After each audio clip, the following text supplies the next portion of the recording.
नमस्कार, विश्व न्यूज में आपका स्वागत है। मैं श्री गोपाल नारसन। सबसे पहले मुख्य समाचारों पर एक नजर। बिरालसी चौकी पर पुलिस ने एक प्रेमी जोड़े की कराई शादी। जनकपुर के लिए उड़ान भरने वाले यात्री पहुंच गए पोखरा हवाई अड्डे पर। यात्री परेशान। प्रधानमंत्री ओली का संसद भंग करने का फैसला असंवैधानिक, बोले प्रचंड। आज बृहस्पति और शनि पृथ्वी के सबसे अधिक निकट। तमिलनाडु से दिल्ली तक ट्रैक्टर रैली निकालेंगे किसान। अब खबरें विस्तार से।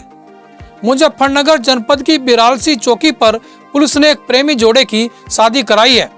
ज्ञान माजरा रोडान गांव की प्रीति अपने पिता के द्वारा उसके साथ मारपीट करने की शिकायत लेकर पहुंची थी। पुलिस को पता चला कि लड़की का किसी से प्रेम प्रसंग चल रहा है, जिस कारण पिता से उसकी नहीं बनती है। चौकी इंचार्ज ने प्रीति के प्रेमी रवि को पुलिस चौकी में बुलाकर दोनों की शादी करवा दी और प्रीति को रवि के साथ विदा कर दिया। नेपाल में जनकपुर के लिए विमान से उड़ान भरने वाले यात्री उस समय चकित रह गए जब उन्होंने खुद को पोखरा हवाई अड्डे पर पाया। यह स्थान जनकपुर से 255 किलोमीटर दूर था। 69 यात्रियों के साथ हुई इस घटना की बाबत बुध एयर ने गलती स्वीकार की है और जांच के लिए एक समिति गठित की है। नेपाल कम्युनिस्ट पार्टी प्रमुख और पूर्व प्रधानमंत्री पुष्प कमल दहाल प्रचंड ने ओली के फैसले को असंवैधानिक और अलोकतांत्रिक करार दिया। प्रचंड ने कहा कि प्रधानमंत्री ओली का संसद भंग करने का फैसला पूरी तरह से असंवैधानिक, अलोकतांत्रिक, निरंकुश और स्वेच्छाचारी है। ओली के इस फैसले को लेकर पार्टी उनके खिलाफ अनुशासनात्मक कार्रवाई करेगी। 21 दिसंबर को बृहस्पति और शनि पृथ्वी से डबल प्लेनेट की तरह दिखाई देते हैं। इन्हें ही क्रिसमस स्टार कहा जाता है। इस दिन उत्तर गोलार्ध से साल का सबसे छोटा दिन और सबसे लंबी रात होती है। बृहस्पति और शनि अगले 500 सालों तक इतने करीब कभी नहीं आएंगे। कृषि कानून के खिलाफ किसानों का आंदोलन रफ्तार पकड़ रहा है। सोमवार को करीब 1 दर्जन किसान नेता भूख हड़ताल पर बैठे।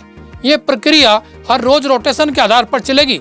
दूसरी ओर सरकार ने भी किसानों के सामने बातचीत का प्रस्ताव रखा है। तमिलनाडु के किसानों ने गाजीपुर सीमा पर ऐलान किया है कि वे तमिलनाडु से दिल्ली तक ट्रैक्टर रैली निकालेंगे। अब खबरें सहारनपुर से। भारतीय किसान संघ के पदाधिकारियों ने एक ज्ञापन जिला प्रशासन के माध्यम से मुख्यमंत्री को भेजा है, जिसमें उन्होंने कहा कि कृषि बिल कानून किसानों के हित में नहीं है और इसे केंद्र सरकार को शीघ्र रद्द करना होगा। वहीं भारतीय किसान यूनियन के विनय चौधरी ने कहा कि किसानों का हक सरकार को देना ही होगा, अन्यथा किसान भूख हड़ताल से भी पीछे नहीं हटेंगे। उन्होंने कहा कि दिल्ली में आंदोलनरत किसानों को भारतीय किसान यूनियन अपना पूरा समर्थन दे रही है।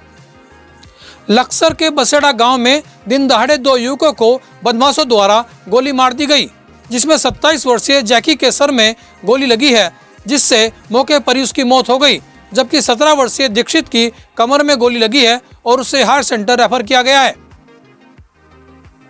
उत्तराखंड के पुलिस महानिदेशक अशोक कुमार ने पर्वतीय जिलों के पुलिस कर्मियों को साप्ताहिक अवकाश की सौगात दी है। पर्वतीय क्षेत्रों में तैनात हेड कांस्टेबल व कांस्टेबल को हफ्ते में 1 दिन का अवकाश देने का फैसला लागू किया गया है। पुलिस सुविधा सुधार में यह ऐतिहासिक कदम कहा जा सकता है। कांग्रेस के वयोवृद्ध नेता मोतीलाल वोरा का 93 वर्ष की आयु में निधन हो गया है। मोतीलाल वोरा मध्य प्रदेश के 2 बार मुख्यमंत्री रहे, उत्तर प्रदेश के राज्यपाल और अनेक बार सांसद रहे। उन्होंने लंबे समय तक कांग्रेस के राष्ट्रीय कोषाध्यक्ष की भी जिम्मेदारी निभाई। वहीं देहरादून से खबर है कि युवक कांग्रेस के कार्यकर्ताओं ने देहरादून में जबरदस्त प्रदर्शन किया और युवाओं की मांग थी कि या तो रोजगार दो या फिर गद्दी छोड़ो। ज्यादा जानकारी के लिए हम चलते हैं देहरादून और हमारे साथ जुड़ रहे हैं उदय सिंह पुंडीर जी, जो कांग्रेस के नेता हैं। उदय सिंह पुंडीर जी, आपका बहुत बहुत स्वागत है। और मैं पूछना चाहूंगा कि किस तरह का प्रदर्शन आज रहा और युवाओं की क्या मांग थी? बहुत बहुत धन्यवाद नारसिंह जी।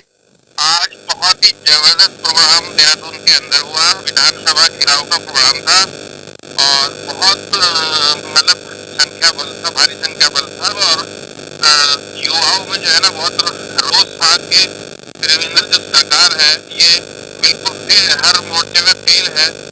ना तो कोई रोजगार दे पाई और ना ही जो है किसानों का कोई हित कर पाई, ना ही मजदूरों का कोई हित कर पाई, ना ही हर आदमी इस सरकार का है। अच्छा, मैं पूछना चाहूँगा जो ये आपका जो प्रदर्शन हुआ युवा कांग्रेस का, तो इसमें कौन कौन नेता शामिल हुए हैं और किस तरह की भीड़ और किस स्थान पर यह प्रदर्शन हुआ है? ये हमारा प्रदर्शन देश कोर्स पे हम इकट्ठा हुए, वहाँ पे हमने सभा का आयोजन किया। उसके बाद वहाँ से पैदल जो है विधानसभा की ओर कूच किया, जिसमें प्रदेश अध्यक्ष श्री निवासन आरती और प्रदेश के अध्यक्ष सुमित्र भुल्लर और प्रदेश के प्रभारी देवेंद्र यादव जी, सह प्रभारी राजेश धर्मानी जी, किशोर उपाध्याय जी, पूर्व मुख्यमंत्री श्री हरीश रावत जी से लेके बहुत वरिष्ठ और सारे युवा नेता इसमें सम्मिलित हुए। जी, आपका बहुत बहुत धन्यवाद हमसे जुड़ने के लिए। तो ये थे उदय सिंह पुंडी जी जो बता रहे थे कि किस तरह युवाओं ने देहरादून में जाकर के आज प्रदर्शन किया और रोजगार की मांग की। धन्यवाद। उत्तराखंड और उत्तर प्रदेश खबरों के लिए बने रहिए हमारे साथ। नमस्कार।